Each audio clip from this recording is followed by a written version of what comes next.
નમસ્કાર, આપ જોઈ રહ્યા છો મંતવ્ય ન્યૂઝ અને શહેરથી ગામ સુધીમાં હું છું આપની સાથે નંદની। સમાચારોની શરૂઆત કરીશું, જેમાં ગાંધીનગર ખાતેથી મહત્વપૂર્ણ સમાચાર સામે આવી રહ્યા છે।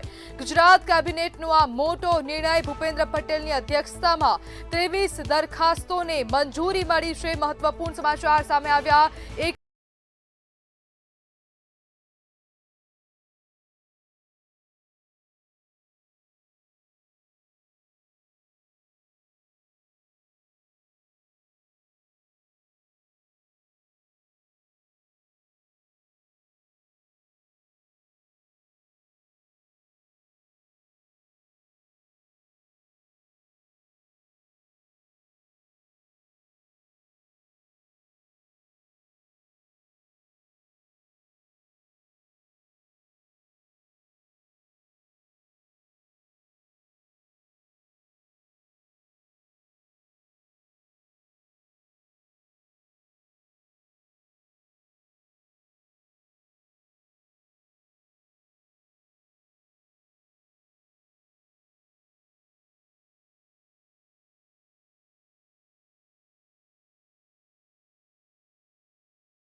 પર ગંભીર આક્ષેપો લગાવ્યા છે, સાથે નારેબાજી પણ કરવામાં આવી છે। ભાજપના જ સભ્યોએ ભ્રષ્ટાચારના આક્ષેપ લગાવ્યા છે। તો હારીજની જે પાલિકા છે તેમાં ભાજપ શાસિત આ પાલિકા, તેમાં હવે ભાજપના જ સભ્યો દ્વારા ભ્રષ્ટાચારના આક્ષેપો લગાવવામાં આવ્યા છે। જેમાં પાટણથી આ સમાચાર, મેળા અંગે કોઈ પણ સભ્યને લેખિત કે મૌખિક જાણ કરાઈ નથી। પ્રમુખ ઉપપ્રમુખ અમારા વિરુદ્ધ કાલે આક્ષેપો કર્યા કે તમે ગવર્મેન્ટના પ્રોગ્રામમાં લોકલ ફોર વોકલમાં સહીઓ કરી નથી। આ પ્રોગ્રામની અમને કોઈ જાણકારી પાલિકા તરફથી ટેલિફોનિક, વોટ્સઅપના માધ્યમથી કે કોઈ કર્મચારી દ્વારા અમને કોઈ માહિતી આપવામાં આવી જ નથી। અને કાલે અમને મીડિયાના માધ્યમથી જાણકારી મળી પાલિકામાં કોઈ પ્રોગ્રામ છે અને પ્રમુખ ઉપપ્રમુખ એમ કહે છે કે તમે સહીઓ નથી કરતા। આ બાબતે એ લોકો અમને અને ભાજપ પાર્ટીને બેને બદનામ કરે છે। નોટિસ એના માટેની હતી કે જે સત્તા છે પૂરેપૂરી પૈસાની સત્તા જે ટેન્ડરની એ પ્રમુખને આપી દો। અને આ જ અમારો પ્રશ્ન છે, જે લાસ્ટ આપણે પ્રેસ મીટિંગ થયેલી એમાં બી આ જ પ્રશ્ન કે એ લોકો અમને સાથે નથી લેતા। અમે અહીંયા શું કામ ચૂંટાયા છીએ, આટલો ખર્ચો કરીને આવ્યા છીએ લોકોનું કાર્ય કરવા, તો એ અમને સહભાગી જ નથી ગણતા। તો એ તો એક દુઃખની વસ્તુ છે। એટલે જાહેર જનતાને કહીશ કે અમારો તો આમાં લોસ જાય જ છે, પણ એમાં હારીજની જનતાનો લોસ જાય છે કે અમને કશું જ એ લોકો જાણમાં કર્યા વગર બધું જ કાર્ય કરે છે, અને એમનું અમને ખરેખર ખૂબ દુઃખ છે। તો અરવલ્લીના મેઘરજ ખાતેથી સમાચાર સામે આવ્યા છે। વધુ એક દુષ્કર્મની આ ઘટના સામે આવી છે। તો અરવલ્લીથી આ સમાચાર સામે આવ્યા, વધુ એક દુષ્કર્મની ઘટના સામે આવી છે। સમગ્ર મામલે પોલીસ ફરિયાદ દાખલ કરાઈ। મેઘરજમાં મહિલાની સાથે દુષ્કર્મ થયું છે, જેમાં કૌટુંબિક શખ્સે મહિલા સાથે દુષ્કર્મ આચર્યું છે। તો આ દુષ્કર્મની ઘટના સામે આવી રહી છે, અલગ અલગ સ્થળો પર લઈ જઈ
યુજીવીસીએલ કચેરી નજીક ચાલી રહ્યું છે જૈન દેરાસરનું કામ અને ત્યાં જ તે વ્યક્તિ કામ કરતો હતો.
તો અમરેલીના રાજુલા ખાતેથી આ સમાચાર. ભેરાઈ ચોકડી નજીક રિક્ષા પલટી ગઈ છે. સમાચાર સામે આવી રહ્યા છે. અમરેલીના રાજુલા ખાતેથી રાજુલાના ભેરાઈ ચોકડી નજીક રિક્ષાએ પલટી મારી છે. તો આ મામલો સમગ્ર સામે આવી રહ્યો છે. રિક્ષાએ પલટી મારી નેશનલ હાઈવેના સર્વિસ રોડ પર બ્રેક ફેલ થતા સમગ્ર ઘટના બની છે, જેમાં રિક્ષામાં સવાર 8 લોકો ઈજાગ્રસ્ત થતા હોસ્પિટલ ખાતે ખસેડવામાં આવ્યા હતા, જેમાં તમામ ઈજાગ્રસ્ત લોકો શિયાળબેટ ગામના રહેવાસી છે. આ રિક્ષામાં 8 જેટલા લોકોને બેસાડવામાં આવ્યા હતા અને બ્રેક ફેલ થતા રિક્ષાએ પલટી મારી હતી.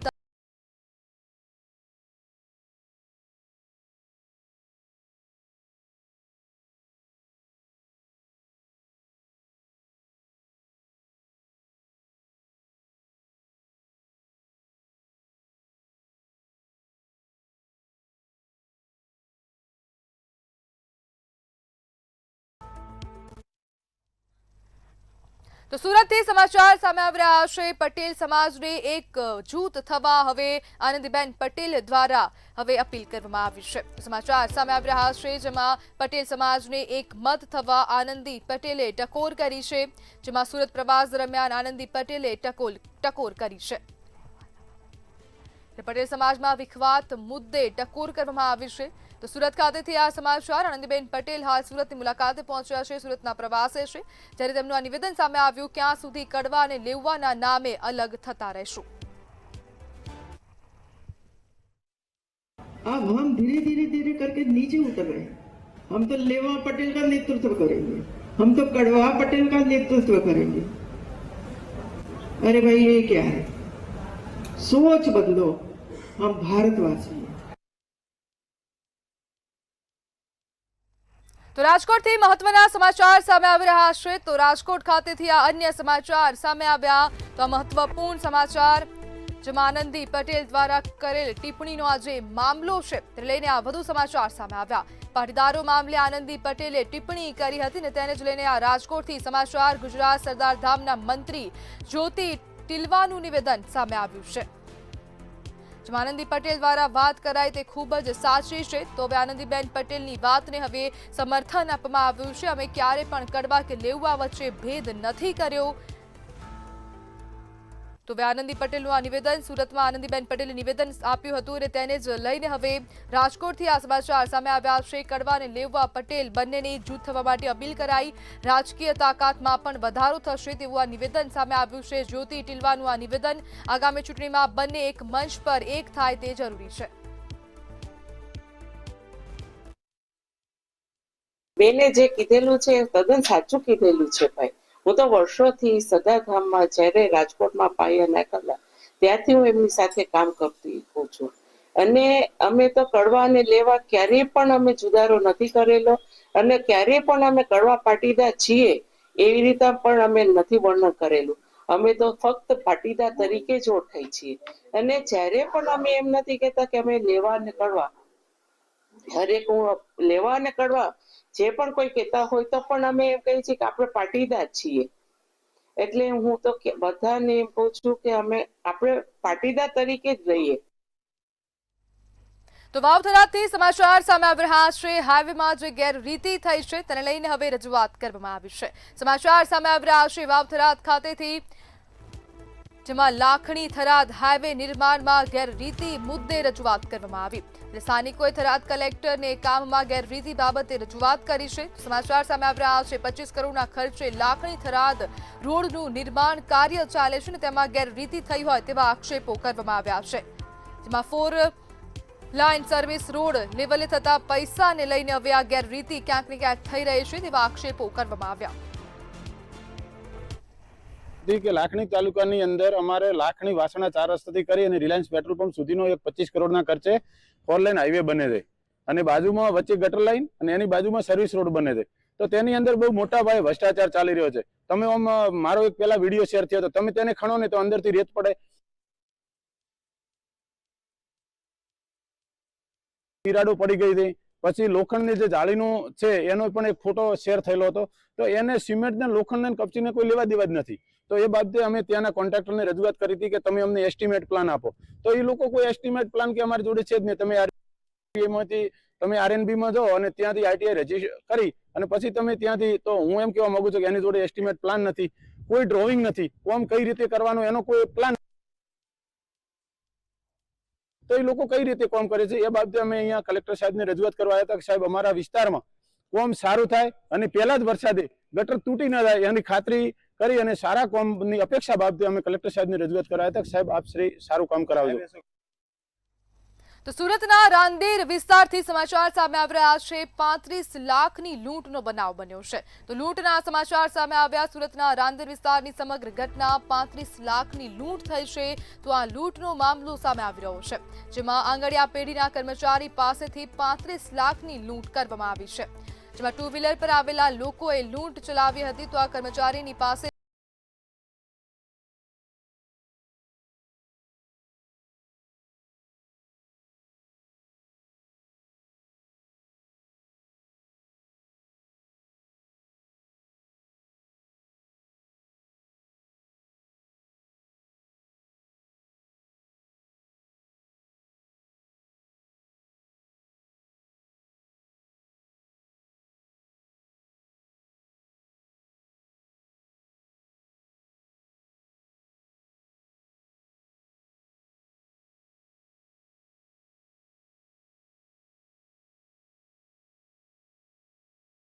તો રાજ્યમાંથી હાલ ઠંડીએ વિદાય લીધી છે, ત્યારે ગરમીની શરૂઆત પહેલા જ વરસાદી વિઘ્ન એ ખેડૂતો માટે ચિંતાનો વિષય બન્યો છે. ત્યારે હવામાન વિભાગે કરેલ આગાહી ખેડૂતોને થોડી રાહત આપનારી છે. હવામાન વિભાગે આગામી સમયમાં તાપમાનમાં વધારો થવાની આગાહી કરી છે. આગામી 24 કલાક બાદ તાપમાનમાં 2 થી 3 ડિગ્રીનો વધારો નોંધાશે. સામાન્યથી ઊંચું તાપમાન નોંધાતા ગરમીની અસર વર્તાશે. और जो हमारा मैक्सिमम तापमान है अगले 24 घंटा तक इसका एनएलसी कैटेगरी में रहेगा, कोई बड़ा बदलाव नहीं रहेगा. उसके आगे 2 दिन 2 से 3 डिग्री सेंटीग्रेड टेम्परेचर बढ़ता रहेगा उच्चतम तापमान में, और उसके आगे ग्रेजुअल फॉल रहेगा. फिर 2 से 3 डिग्री सेंटीग्रेड टेम्परेचर फॉल रहेगा. जो बढ़तर था 2 से 3 डिग्री सेंटीग्रेड, उसके फिर आगे फॉल हो जाएगा, ग्रेजुअल फॉल रहेगा. और जो लघुत्तम तापमान है gradual rise by 2 to 3 degree centigrade next 48 hour में, अगले 48 घंटा में इसमें राइज रहेगा. જૂનાગઢ મનપાના બજેટ બોર્ડમાં હંગામો થયો હતો. બજેટ બોર્ડમાં ખુદ મેયર જ ગેરહાજર રહેતા ભારે હોબાળો કરવામાં આવ્યો હતો. ત્યારે શાસક પક્ષ દ્વારા નાદુરસ્ત તબિયતને કારણે મેયર રજા પર હોવાનો દાવો કરવામાં આવ્યો. સાથે જ વેરા વધારો કરતા વિપક્ષ દ્વારા હોબાળો કરવામાં આવ્યો હતો. તો ગત બજેટના મોટાભાગના કામ જ ન થયા હોવાનો વિપક્ષ દ્વારા આક્ષેપ લગાવવામાં આવ્યો હતો.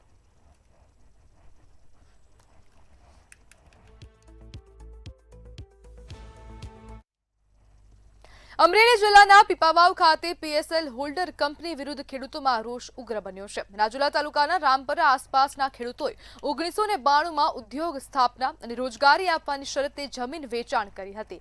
ખેડૂતોનો આક્ષેપ છે કે કંપનીએ મોટાભાગની જમીન પર કબજો મેળવી લીધો છે, પરંતુ યોગ્ય વળતર ચૂકવ્યું નથી. આ મામલે ખેડૂતો મામલતદારને આવેદનપત્ર આપીને ન્યાયની માંગ કરી રહ્યા છે. બીજી તરફ કંપનીએ ઉદ્યોગ સ્થાયી રોજગાર ઊભી કરવાનો પ્લાન હોવાનો દાવો કર્યો છે.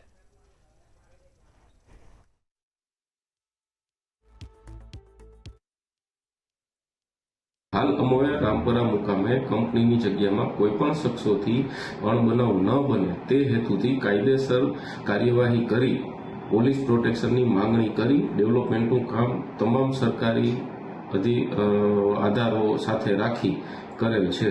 જેનું એકમાત્ર કારણ એ છે કે અગાઉ આજુબાજુ કંપનીમાં ડેવલપમેન્ટ સમયે અમુક લોકો દ્વારા અડચણો ઊભી કરી માહોલ બગાડવાનો પ્રયત્ન કરેલ હોય તે ન થાય તેના માટે અમોએ પોલીસ પ્રોટેક્શન સાથે રાખી અને અમે માંગેલ છે. સુરતના માથાભારે ચિરાગ ગોટી વિરુદ્ધ વધુ એક ફરિયાદ નોંધાઈ છે. ગોટીએ ટ્રાવેલ્સ માલિક પાસેથી બંદૂકની અણીએ 18 લાખ પડાવ્યા હતા. ત્યારે ફરિયાદીએ ખંડણીની ફરિયાદ નોંધાવી હતી, જે અનુસંધાને ચિરાગ ગોટીનું ફરી પોલીસ દ્વારા રિકન્સ્ટ્રક્શન કરવામાં આવ્યું હતું.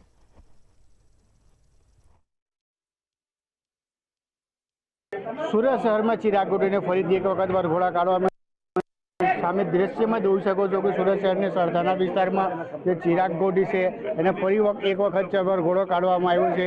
કારણ છે કે એને કે અહીંયા પાછું વિસ્તારમાં એના ઉપર એફઆઈઆર દાખલ થયું છે અને જે ફરિયાદી છે એના ભાગીદાર જ છે. જે ફરિયાદી એને માર માર્યો હતો, જે વિડીયો વાયરલ થયો એ જ ગુનામાં સરથાના પોલીસને એ ફરિયાદ દાખલ કરવામાં આવ્યું હતું અને સરથાના પોલીસ એને તુલસીધામ સોસાયટીમાં લાવીને સરઘસ કાઢ્યું છે. તમે જોઈ શકો છો જે હિસાબે ચિરાગ ગોટીને જેટલી હકડી હતી એ હકડી આખી નીકળી ગઈ છે ને એનો ભાઈ 2 જણને અહીંયા લાવવામાં આવ્યો છે. એના હિસાબે સાહેબ વાત કરશું અને 5000 બળજબરીથી કટાઈ લીધા. ચિરાગ ગોટીને અહીંયા લાવવામાં આવ્યું છે. કેટલા ગુના રજીસ્ટર છે આ આરોપી વિરુદ્ધ ચિરાગ ગોટી? હાલ તો અમારે સરથાણામાં એક ગુનો દાખલ છે. હેરાન કર્યો છે અને લોકોની હારે જે સિટિંગ કર્યા છે અને આજે પોલીસની કામગીરી ખૂબ સરસ થઈ રહી છે અને જે કર્મો એને કર્યા છે કાર્ય એની સજા આજે એને મળી રહી છે. પોલીસ અર્થતંત્રને ખૂબ ખૂબ આભાર માનું છું કે એને એની સજા મળી. જેણે ખોટા આરોપ લગાડીને મને માર જે આજ આ વિડીયો જોઈ રહ્યા છો એમાં હું ખુદ દેખાઉં છું અને એમને બસ એક જ કે તાલિબાની રીતે જે માર મારો એવો જ તાલિબાની અને આવે અને ગુસ્સીટોકનો કેસ લાગે અને ફાંસીની સજા મળે. તમને આના માટે માર્યું હતું? તમારું વિડીયો વાયરલ થયું હતું, તમને ઉડાઈને મારતો હતો. મારી ઉપર એને ખોટા આરોપ લગાડેલા કે તે ચોરી કરેલી છે અને મને ધંધામાં રાખવો નહોતો, એના માટે એને મને માર મારેલો છે. પોતાને ફરિયાદીને લેવાના હોય એ પૈસા આપવા ન પડે એ બાબતે ફરિયાદીને ધાકધમકી આપેલી. ફરિયાદીના ઘરે આવે, હથિયાર બતાવે, બળજબરીથી રૂપિયા 5000 કઢાવી લીધેલ તે બાબતનો એક ગુનો સરથાણા પોલીસમાં દાખલ થયો છે. એ ગુનાના કામે હાલ આરોપીને અટક કરેલ છે. તપાસને ધર્મદમણ બોલાવવામાં આવ્યું છે અને પોલીસે તુલસીધામ સોસાયટીમાં ચિરાગ ગોટીને એના ભાઈને લઈને આવ્યા છે. બતાવી દઈએ કે અહીંયાને રહીશો છે જે એનાથી કંટાળીને પોલીસ ફરિયાદ કર્યું હતું ને પછી હવે એના બીજા જે આરોપી છે જે એનો ભાઈ એને પણ લઈને અહીંયા પોલીસ આવી છે. દીપક રાય, મંતવ્ય ન્યૂઝ, સુરત. દિવસે ને દિવસે સાયબર ફ્રોડના કિસ્સાઓ વધી રહ્યા છે, ત્યારે સુરતમાં પણ તેવો જ કિસ્સો સામે આવ્યો છે. 72 વર્ષીય વૃદ્ધને હિન્દુ ધર્મ અને સરકાર વિરુદ્ધ આપત્તિજનક મેસેજ કર્યા છે તેવું કહી ડિજિટલ અરેસ્ટનો શિકાર બનાવ્યા હતા. ઠગ્યાઓ દ્વારા વૃદ્ધનો 26 દિવસ સુધી ડિજિટલ અરેસ્ટ કરી ફસાવી રાખવામાં આવ્યા. ત્યારે સમગ્ર મામલે આખરે ભોગ બનનારે સાયબર ક્રાઇમ સેલમાં ફરિયાદ નોંધાવી છે.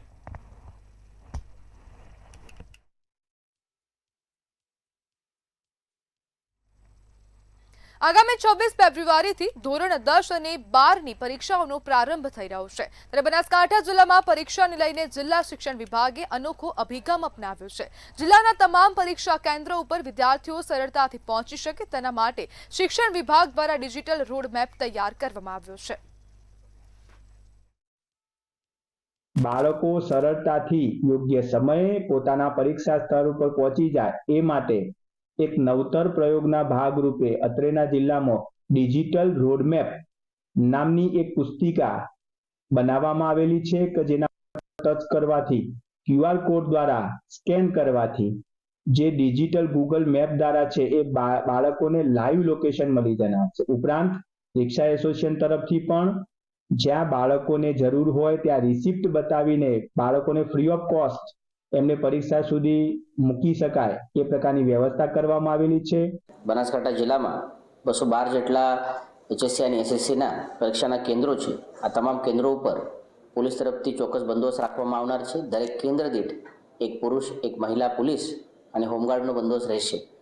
આ તમામ જે પોલીસ છે તેઓ પાસે HMD રહેશે અને જે આવનાર વિદ્યાર્થી છે તે કોઈ બી પ્રકારની ઇલેક્ટ્રોનિક વસ્તુ અંદર લઈ ન જાય તે માટે આ ચકાસણી થશે। આ બંદોબસ્તમાં બનાસકાંઠા જિલ્લામાંથી 450થી વધુ પોલીસ